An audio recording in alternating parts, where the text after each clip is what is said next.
অবস্থায় সারা রাখতে খুবই কঠিন। ট্রাফিকের দায়িত্বটা এত চাপ যে আমরা অনেকে অনেক জায়গায় দাঁড়ায়ও আসলে পুরো জিনিসটা কন্ট্রোল করতে পারছি না, এটা বিশৃঙ্খলা ক্রিয়েট হয়ে যাচ্ছে। এক একজন এক একটা মোড়ের সামনে দাঁড়াচ্ছে, কোথাও রোড আছে, কোথাও মানে দেখা যাচ্ছে যে ওরা আসলে কিভাবে একজন দুজন মিলে পুরো জিনিসটা কন্ট্রোল করে।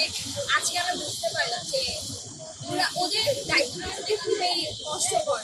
আর মানুষ অনেকেই আছে যে ট্রাফিকের সামনে খারাপ আচরণ করে, এটা আসলে উচিত না। হ্যাঁ, আমি অবশ্য মিডিয়াতে কাজ করি, দেখতে পাচ্ছি যে দায়িত্বটা আসলে সবার, দেশটা সবার, দায়িত্ব সবার।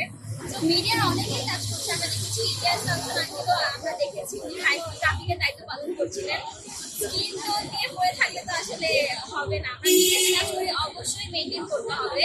বাট আমরা সানস্ক্রিন ইউজ করতে পারি বা প্রোটেকশন ইউজ করতে পারি, ইউজ করে আমরা দায়িত্ব পালন করতে পারি, কিন্তু দায়িত্ব তো আসলে এড়িয়ে যেতে পারি। অ্যাজ এ স্টুডেন্ট এটা আমার নৈতিক দায়িত্ব, সবকিছু সব স্টুডেন্ট যখন আনছে আমারও করতে হবে। মিডিয়াতে কাজ করছি তো স্বপ্ন তো আছে মিডিয়াতে ভালো কিছু করার। আর পড়ালেখা করে আসলে আমার এলএলবি কমপ্লিট করতে চাই, ল নিয়ে পড়তে চাই।